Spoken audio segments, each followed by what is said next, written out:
কালিয়ে যিহেতু জোনালীয়ে ফোন কৰি গোটৰ মিটিং আজি 3টামান বজাত আছে বুলি কৈ থৈছিল আৰু ময়ো সিহঁতক পৰঠা খুৱাম বুলি কৈ থৈছিলোঁ কাৰণ বহুত দিনৰ পৰা ভাবি আছিলোঁ আৰু আমাৰ ঘৰতো মিটিং তেনেকৈ পতা হোৱা নাছিল আৰু কিবা এটা খুৱাম বুলি কৈ থৈছিলোঁ বাবে পৰঠাকে খুৱাম বুলি ভাবিলোঁ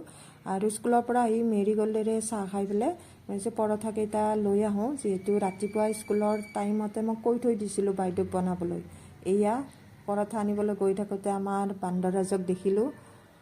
আৰু এয়া মই পৰঠা আনিবলৈ গৈ আছোঁ আৰু আমাৰ ওচৰতে কৃষ্ণা হোটেলৰ বাইদেউজনীক যিহেতু কৈ থোৱা আছিল বাইদেৱে ধুনীয়াকৈ ৰেডি কৰি দিছে আৰু এয়া বাইদেউৰ হোটেলখন এয়া আৰু মই পৰঠাখিনি বাইদেউৰ পৰা ল'লোঁ লৈ পেলাই এয়া মিটিঙলৈ বুলি যাবলৈ ওলাইছোঁ আৰু দুপৰীয়া টাইম একো নাপাওঁ খোজকাঢ়িয়ে যাব লাগিব আৰু আহি পায়ে গ'লোঁ